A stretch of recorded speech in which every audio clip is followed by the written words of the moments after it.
दोस्तों, मेरा नाम पिंकू है और मैं दिल्ली का रहने वाला हूँ। दरअसल घर की मारी हालत के चलते मुझे अपनी पढ़ाई से हाथ धोना पड़ा था।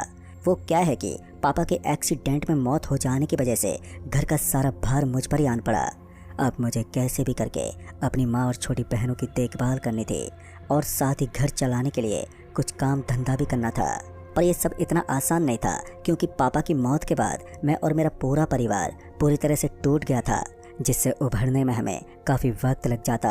खैर, मैंने स्थिति को भांपते हुए पढ़ाई को बाय कर दिया और अपने परिवार की जिम्मेदारी उठा ली। ऐसे ही एक दिन मैं काम की तलाश में भटक रहा था। काम की तलाश करते करते सुबह से शाम होने को आई थी, पर काम कहीं पर भी नहीं मिला। जहाँ पर भी मैं काम के लिए जाता तो उन सभी का यही कहना होता कि यहाँ पर जगह खाली नहीं है।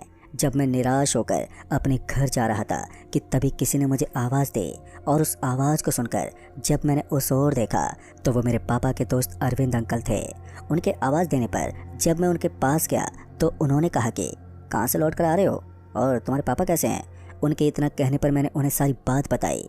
ये सब बातें बताते वक्त मेरी आंखों में आंसू आ गए थे और मेरी बातें सुनकर उन्हें बहुत ही बुरा लगा और मुझे शांत करते हुए कहा कि तुम ऑटो चला सकते हो। अंकल के इतना कहने पर मैंने कहा, हाँ पापा की ऑटो कभी कभी चलाया करता था मैं, पर मैं कभी भी रोड पर नहीं लेकर गया।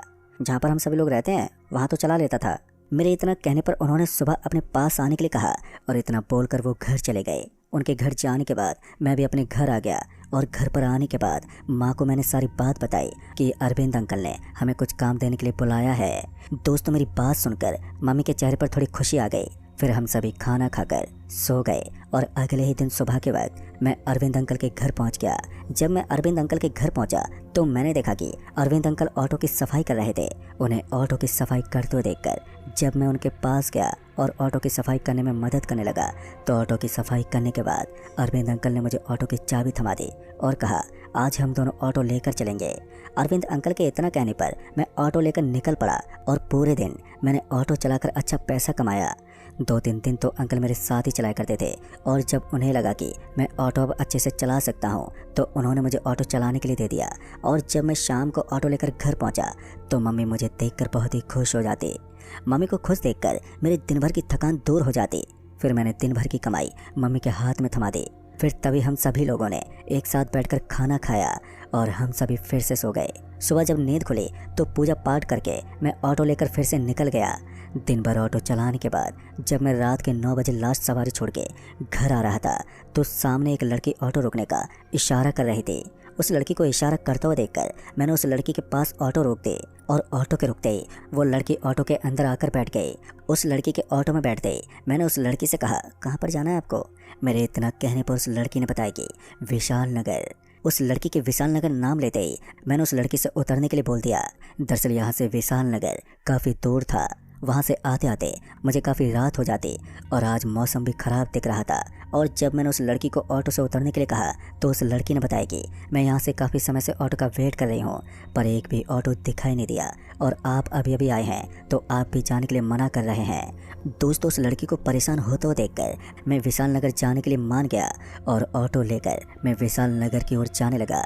अभी मैं ऑटो लेकर आगे विशाल नगर की ओर बढ़ ही रहा था कि बारिश की बूंदाबांदी शुरू हो गई और देखते ही देखते बारिश भी बहुत तेज़ होने लगी, जिस वजह से अब मुझे ऑटो चलाने में काफ़ी दिक्कत पेश आ रही थी। बारिश की वजह से मैं ऑटो की स्पीड को कम करके लेकर जाने लगा। हालांकि रोड पर इक्का दुक्का वाहन चल रहे थे और वो लड़की ऑटो में बैठकर मोबाइल चला रही थी और मैं सोच रहा था कि मैं जितना जल्दी हो सके विशाल नगर पहुंच जाता हूं। अभी मैं ये सोचते हुए आगे की ओर बढ़ रहा था कि तभी मेरी नज़र सामने खड़ी एक लड़की पर गई और उस लड़की को बारिश में भीगता हुआ देखकर मैं तो हैरान हो गया कि इतनी रात को ये लड़की इस वीरान रोड पर क्या कर रही है। अभी मैं उस लड़की की तरफ ही देख रहा था कि तभी ऑटो में बैठी उस लड़की ने कहा, ये कौन है जो इतनी रात को यहाँ पर है। ऑटो में बैठी उस लड़की के इतना कहने पर मैंने कहा कि शायद हो सकता है कि आप जिस तरह से फंस गए थे उसी तरह से शायद ये भी लड़की इस वीरान रास्ते में फंस गई हो। इस वक्त किसी गाड़ी का भी चलना ना के बराबर हो गया है। जब मैं उस लड़की के पास पहुंचा तो वो लड़की ऑटो देखकर रुकने का इशारा करने लगी। उस लड़की के इशारा करते ही मैंने उस लड़की के पास ऑटो रोक दी और ऑटो के रोकते ही मैंने उस लड़की की तरफ देखा तो वो बारिश के भीगने की वजह से बुरी तरह से काँप रही थी कि तभी उस लड़की ने कहा, भैया यहाँ कुछ ही दूरी पर मेरा घर है, क्या वहाँ तक आप मुझे छोड़ देंगे। उस लड़की के इतना कहते ही मैंने बिना सोचे समझे उस लड़की को ऑटो में बैठने के लिए बोल दिया। और मेरे इतना कहने पर वो लड़की ऑटो के अंदर आकर बैठ गई। उस लड़की के बैठते मैं ऑटो लेकर फिर से विशाल नगर की ओर बढ़ने लगा। अभी मैं उस ओर बढ़ ही रहा था कि तभी मैंने उस लड़की से कहा कि आप कहाँ से आ रहे थे, जो इतनी कड़ाके की बारिश में इस सुनसान रोड पर आकर फंस गए थे। अभी मैं उस लड़की से पूछ ही रहा था कि तभी सामने एक बहुत ही बड़ा पेड़ गिरता हुआ दिखाई दिया और उस पेड़ को गिरता हुआ देखकर मैंने तुरंत ही ऑटो की ब्रेक लगा दी। पेड़ के नीचे गिरते ही पेड़ की एक डाल हमारी तरफ आती हुई दिखाई पड़ी। उस डाल को अपनी तरफ आता हुआ देखकर मैं नीचे की तरफ झुक गया। मेरे झुकते ही वो डाल ऑटो का शीशा फोड़ते हुए पीछे बैठी उस लड़की को जिसे मैं विशाल नगर छोड़ने के लिए जा रहा था, वो उसके गर्दन को छूते बाहर निकल गई। वो डाल इतनी तेज से हमारी तरफ आ रही थी कि मुझे कुछ बोलने का भी मौका ना मिला कि मैं इन दोनों को इतला कर दूं। खैर किसी को कुछ भी नहीं हुआ। अगर वही डाल थोड़ा सा बाईं तरफ होता तो सीधा वो उस लड़की के गर्दन में घुस गई होती। दोस्तों अब हम बहुत ही बुरी तरह से फंस गए थे, क्योंकि अब हम इस वीरान रास्ते पर हम ही थे। अब मुझे कुछ भी समझ में नहीं आ रहा था और ये बारिश से तो मैं बहुत ही ज़्यादा परेशान हो गया था, क्योंकि जब से मैं विशाल नगर की तरफ निकला हूँ तब से बारिश बंद होने का नाम ही नहीं ले रही थी। और अब ये पेड़ भी बीच रोड पर गिर गया है तो मैं यहाँ से कैसे निकलूँ। अभी मैं यही सोच रहा था कि तभी उस लड़की ने बताया कि पीछे कुछ ही दूरी पर एक रास्ता है जो जंगल से होकर आगे हाईवे पर मिलता है। उस लड़की की ये बात सुनकर मैं उस जंगल के रोड की तरफ ऑटो लेकर जाने लगा, क्योंकि अब मेरे पास कोई चारा भी नहीं था।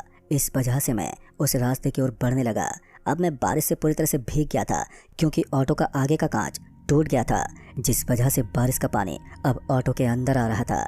जैसे मैं उस जंगल के रास्ते पर पहुंचा तो जंगल के अंदर से एक अजीब तरह की आवाज़ सुनाई पड़ी और उस आवाज़ को सुनकर हम सभी हैरान हो गए कि ये किस तरह की आवाज़ थी। अभी मैं इसी सोच में था कि तभी कोई ऑटो के सामने से गुजरा और ये देखकर मेरा शरीर तो एक पल के लिए सुन्न पड़ गया। अभी मैं ऑटो को उसी रफ्तार से लेकर आगे की ओर बढ़ ही रहा था कि तभी सामने से कोई हमारी तरफ आता हुआ दिखा। मैं बहुत ही ज़्यादा डर गया था, क्योंकि सामने जो आ रहा था कभी वो दिखाई देता तो कभी वो अचानक से गायब हो जाता, और उसे इस तरह से गायब होता हुआ देखकर मेरे हाथ पैर भी कांपने लगे थे। सबसे हैरान की बात तो ये थी कि मैं ऑटो को रोकने की कोशिश करता पर ऑटो रुकता ही नहीं, और वहीं वो दोनों लड़की आपस में बात कर रहे थे। उसे अपनी तरफ आता हुआ देखकर मैं कुछ बोल भी नहीं पा रहा था। डर से मेरे दिल की धड़कनें बहुत ही तेज हो गई थी, और अभी मैं उसे ही देख रहा था कि तभी वो ऑटो के सामने आ गया और अचानक से वो गायब हो गया। जब मैंने उसे सामने देखा तो उसकी शक्ल बहुत ही ज़्यादा भयानक थी, जिसे देखकर किसी की भी रूह कांप जाए। अब हम सभी बहुत ही बड़ी मुसीबत में फंस गए थे, पर अभी ये दोनों उससे अनजान थे, क्योंकि उन्होंने अभी तक उसका भयानक रूप नहीं देखा, और इस वजह से वो आपस में बातें करने में लगी थी। क्योंकि ऑटो के दोनों तरफ से बंद पर्दा था, इस वजह से इन दोनों ने कुछ भी नहीं देखा, और वहीं पर मेरा डर से हाथ पैर कांपे जा रहे थे। मैंने इन दोनों को बताना भी सही नहीं समझा, क्योंकि अगर मैं इन्हें बता देता तो इन दोनों का भी मेरी ही तरह डर से बेहाल हो जाता। इस वजह से मैंने उन्हें कुछ भी नहीं बताया और इस जंगल से बाहर निकलने की मैं कोशिश करने लगा। अभी मैं ऑटो लेकर आगे बढ़ ही रहा था कि तभी मुझे रोड के बीच में एक पेड़ दिखाई दिया, और जैसे मैं उस पेड़ के और पास पहुंचा तो ऑटो की लाइट जब उस पेड़ के डाल पर गई तो उसे देखकर मेरे होश उड़ गए। दरअसल मैंने देखा कि उस पेड़ पर हम तीनों की बॉडी लटक रही थी। पेड़ पर इस तरह लटकी हुई बॉडी को देखकर मैं तो बहुत ही ज़्यादा घबरा गया। फिर डरते हुए जब मैंने अपनी नज़र ऑटो के पीछे की सीट पर घुमाई तो मैंने देखा कि वो दोनों ऑटो में नहीं थे। उन्हें ऑटो में ना देखकर मैं अब और भी ज़्यादा हैरान हो गया। दोस्तों फिर जब मैंने उसी पेड़ की डाली पर नज़र डाली तो उसे देखकर मेरा शरीर ठंडा पड़ने लगा था। तभी मैंने देखा कि वो दोनों उस पेड़ की डाली पर बैठे हुए हैं, पर अब उन दोनों की शक्ल बहुत ही ज़्यादा भयानक तरह की हो गई थी। उन दोनों का ये भयानक रूप देखकर अब मुझे समझ में नहीं आ रहा था कि अब मैं करूँ तो करूँ क्या। जिन्हें मैं बचाने की कोशिश कर रहा था वो मुझे ही मारने की कोशिश कर रही थी। उस पेड़ का गिरना भी उन्हीं दोनों का काम था। अब मैं बहुत ही बुरी तरह से फंस गया था, और अभी मैं यही सोच रहा था कि मैं इनसे कैसे बचकर निकलूं कि तभी वो दोनों हवा में उड़ते हुए ऑटो के सामने आ गई और चलती ऑटो को रोक दिया। ऑटो के रुकते मैं ऑटो से निकलकर वहाँ से भागते उस हाईवे की तरफ जाने लगा। मैं अभी भागते हुए जा ही रहा था कि तभी मेरी नज़र एक ऑटो ड्राइवर पर गई, और जब मैं उस ऑटो ड्राइवर के पास गया तो मैंने देखा कि उसकी आंखें नहीं थी, जिसे देखते मैं वहाँ से चीखते चिल्लाते हुए भागने लगा। अभी मैं भागते हुए जा ही रहा था कि जब मैंने पीछे पलट कर देखा तो अब उस ऑटो ड्राइवर की तरह बहुत ही सारे लोग आ गए थे। उन्हें अपनी तरफ आते हुए देखकर मैं तो हाईवे की तरफ भागे जा रहा था, और भागते भागते मैं हाईवे पर पहुंच गया। पर अभी भी बारिश की बूंदाबांदी हो ही रही थी। अभी मैं हाईवे पर हाँफते हुए भाग ही रहा था कि तभी पीछे से एक रोशनी दिखाई पड़ी, और उस रोशनी को देखकर मैं वहीं पर रुक गया। और जब मैंने पीछे पलट कर देखा तो पीछे से एक कार आ रही थी, और उस कार को देखकर एक उम्मीद से जग गई। कार को अपनी तरफ आते हुए देखकर मैं उस कार को रोकने के लिए अपने हाथों से इशारा करने लगा, पर वो कार काफ़ी रफ्तार से आ रही थी और मैं उस कार को रोकने का इशारा बहुत कर रहा था। कार इतनी रफ्तार से आ रही थी कि मेरे पास रुकते रुकते उस कार ने मुझे टक्कर मार दी और कार के टक्कर लगने से मैं कुछ दूरी पर जा गिरा और गिरते मेरी आंखों के सामने काफ़ी अंधेरा छा गया। और फिर जब मुझे होश आया तो मैं एक हॉस्पिटल में था। सामने मेरी मम्मी थी और मम्मी को सामने देखकर मैंने मम्मी से पूछा तो मम्मी ने मुझे बताया कि हॉस्पिटल से किसी ने फ़ोन किया था कि आपके बेटे का एक्सीडेंट हो गया है। दोस्तों फिर मैंने रोते बिलखते हुए ये सारी बात अपनी मम्मी को बताई और जिसने मुझे फ़ोन किया था वो पता नहीं कहाँ चला गया। तो मैंने मन ही मन सोचा कि वो शायद कोई भगवान का रूप ही था जिसकी वजह से मैं आज जिंदा हूँ, नहीं तो उन सभी ऑटो ड्राइवर की तरह मैं भी मारा जाता। तो दोस्तों इस कहानी में बस इतना ही। कहानी आपको पसंद आई हो तो वीडियो को लाइक शेयर कमेंट ज़रूर कर दें और साथ ही चैनल को भी सब्सक्राइब ज़रूर कर दें। तो मैं जल्दी मिलूंगा ऐसी एक और नई कहानी के साथ। तब तक के लिए बाय एंड टेक